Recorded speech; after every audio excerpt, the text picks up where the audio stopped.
గుట్టుగా నేను తీయొద్దు అని చెప్పిన నాకు ట్రాఫిక్ ప్రాబ్లం అవుతుంది, దానివల్ల నాకు నా ఉపాధి పోతుందని కూడా నేను మీ మీడియా వాళ్ళందరికీ కూడా చాలా సార్లు చెప్పాను. అది ఇప్పుడు నేను తీయమని అయితే చెప్పలేదు, మీరు వచ్చి తీశారు చేశారు. కానీ పబ్లిక్ సపోర్ట్ ఉంటేనే ఇక్కడ ఇంతమంది ఎవరైనా షాపులు బతికినా ఆ పబ్లిక్ లేకపోతే ఎవరం బతుకుని ఇక్కడ ఇన్ని సంవత్సరాల నుంచి 13 సంవత్సరాల నుంచి బతుకుతున్నామంటే ఆ పబ్లిక్. ఇవాళ నన్ను ఒక్కదాన్ని నమ్ముకోనికుండా నా ఒక్క కూడా లేదు నాకు. దానికి మీరు మీ మీడియా వల్లే నేను పైకి వచ్చాను. ట్రాఫిక్ ఇక్కడ ఎవరు ఇబ్బంది పెట్టకండి, ఆల్రెడీ చెప్పాను, ఇబ్బంది పెట్టకుండా ఉంటే నాకు ట్రాఫిక్ పోలీసులు సహకరించే అవకాశం ఉంటుంది. ప్రతి ఒక్కరు కూడా ట్రాఫిక్ ఇప్పుడు కూడా మనం రోడ్డు మీద ఉన్నాం, సైడ్కి వెళ్దాం రండి, ట్రాఫిక్ ఇబ్బంది అవుతుంది, సైడ్కి వెళ్దాం.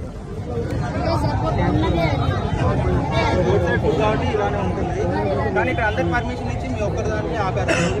అవును, ఇవాళ అందరూ తిప్పుకున్నారు, అది కూడా చూడండి, షూట్ చేయండి, అందరూ అమ్ముకుంటున్నారు. మా ఒక్క బండి